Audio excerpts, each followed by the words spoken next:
Take number 2. So, today we're working on the thermostat housing for the cooling system on this 1997 Honda Civic. This is an LX 4-door.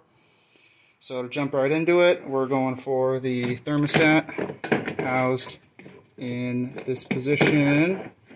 Get my light to stay. This position right here. This position right here is where your thermostat's housed. So the reason you want to do this repair is if you're driving and you have warmed up your coolant and you can see on the gauge it's in the normal zone or warm or whatever is normal for your car, and then as you pick up speed and maybe go to the highway, it starts coming down in temperature, and then you slow down, it starts going back up.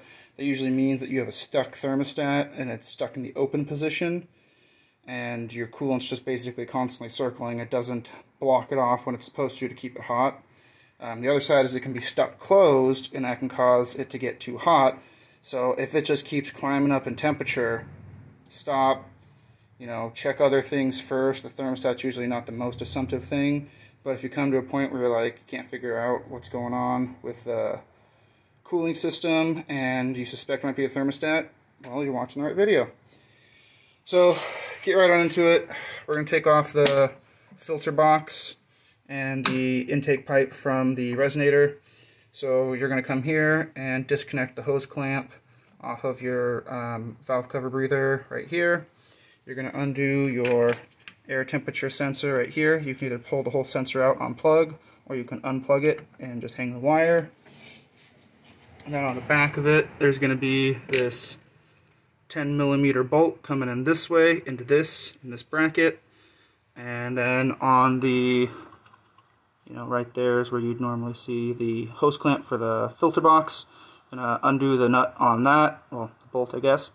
It's usually an 8mm hex or a Phillips or flathead screwdriver. I suggest using a socket on it and do the hex because the screwdriver bits tend to get stripped out, as in the bolt itself strips out, and it makes it really hard to get them off with that.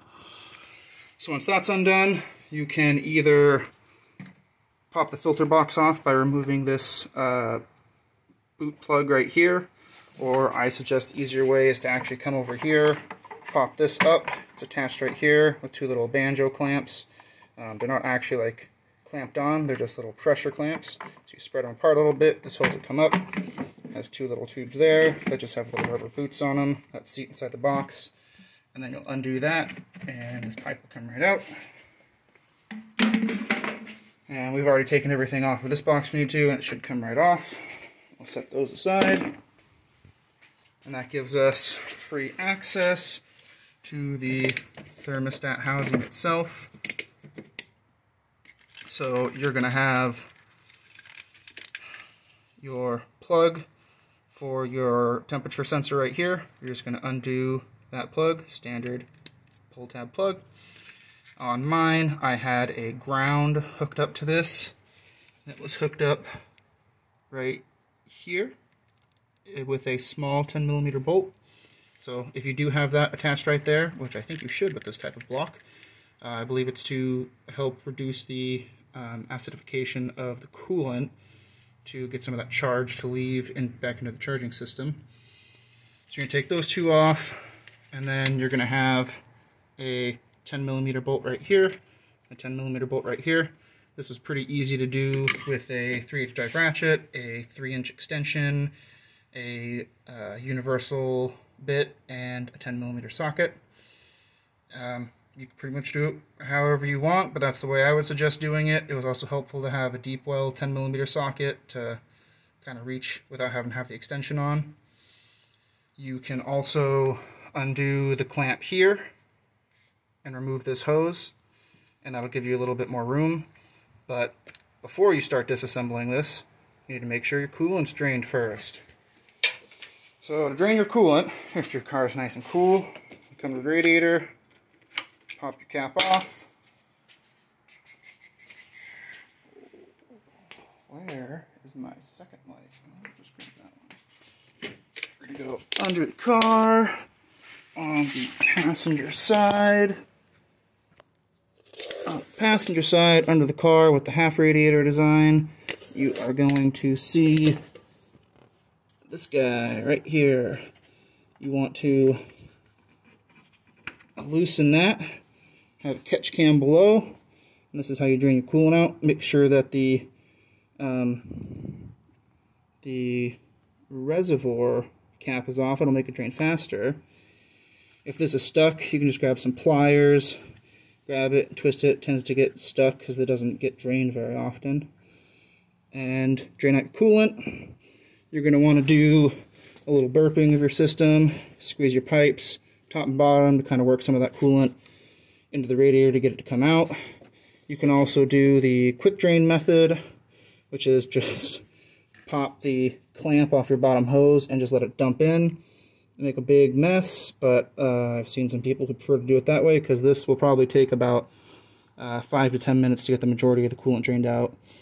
And you don't want to back this plunger off too much. Once it starts coming out, it doesn't really come out more, because if you keep backing this off, it's going to come right out and it'll just shoot out the back where the plunger came out. So once your coolant's drained, you close that plunger back up.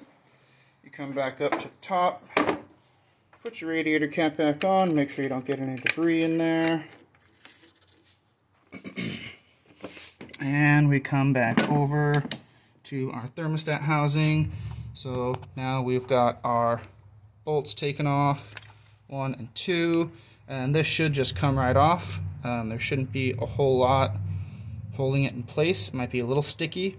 If it is sticky, I suggest grabbing a big half-drag ratchet or an extender or a breaker bar, crowbar.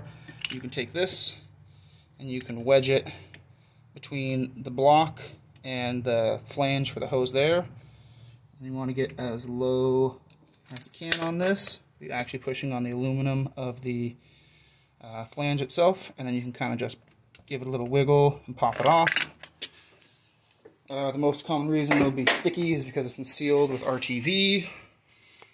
So once you get those off, this will come off, and what you'll find inside is this guy, your thermostat. So the way this works is you've got a little flat plate here, and what that does is it allows coolant to bypass the thermostat itself when it's warming up, because you need to be able to flow at least a little bit of coolant as it's circulating, because when it's cold, this is going to be fully sealed. The valve itself won't open up. As it heats up, there are different metals inside here that will expand and contract differently, that will allow this system to slowly release the spring pressure on the seal here, and the coolant will start to flow freely. What you will also find that you don't see on mine is a rubber gasket that goes around here. And that gasket is monodirectional. There is a little notch in it that needs to go right here. You'll be able to see that on your old thermostat. It needs to go right there, and then on mine, that aligned upwards like this, which you'll see little tabs on the back of the gasket and little tab divots inside of the housing. So I'm not actually going to take this off. I already did, and put the new one in. This is just me doing a quick follow-up on it. So once you get old thermostat out, make sure you clean up the entire housing as much as you can, get as much coolant off as possible. One of the things you want to make sure you clean really well, as what I found in here, is corrosion. Any of the white fuzzy stuff you would tend to find on your battery, that is acidic corrosion. Coolant over time naturally acidifies just based on the heat exchange and the material's property of ethanol or ethylene or propylene that are used in the coolant. So this is why you need to flush your coolant usually about every 50,000 miles or 2 years to keep it from acidifying and damaging things. And this is exactly what I'm doing on this car, as I think there is a leak in the head gasket between cylinders 2 and 3. And I believe it may have been from acidification of the coolant, because when I came and took this off, I cleaned a lot of it off on here. I'm not even sure why, but I mean, you can still see some of it there, a little crunchy looking stuff. Inside this housing, it was just covered in corrosion. The entire flange itself was corroded. There was some inside this housing. There was a bunch behind it. And so you want to clean all that off, make sure it gets out, and then you go and you slide your new thermostat with gasket in, And then I do suggest sealing this with RTV. Make sure you are using the appropriate RTV. So I've got a little bit of water pump thermostat housing gasket maker. Don't overdo the RTV. You really want a small 1/8" bead all the way around the housing. And I find the best way to do it is to do it on this side of the housing. Just run it all around the outside and then line it up and hold it while you put one of these bolts in to give it alignment, and then slide your other one in. And then obviously if you read the RTV directions, you need to finger tight this down so it's actually tightened up. You can actually see some of my RTV right there. Finger tight it down so it's lined up and it's pressed. Let the RTV sit for about an hour and then come back and torque this down to spec. I don't actually have the torque spec on me right this second. It's in my book. I'm going to guess it's somewhere in the 15 to 20 foot-pounds, if that. I actually can look it up, but this video is getting kind of long, and I really don't feel like doing it. So, torque it down, go back and plug in your coolant sensor plug, your ground if you've got it. Go back and put your air box back on, tighten down your hose clamp, get your valve cover breather back on, your air temperature sensor, good thing not to forget, and I think that was it, yeah. And then get your pipe and slide your pipe back into your air box first, and then slide it into your holes over here, and that's pretty much it. Your thermostat has changed. All you got left to do is fill up the coolant system, fill from the radiator, fill it until it is about a 1/2 inch below the top of the radiator housing itself, so somewhere down in here. Easier to see when you do it yourself, about a 1/2 inch down. And then what you're going to want to do is you want to come over to your lower hose, and as we did before getting coolant out, you want to burp it.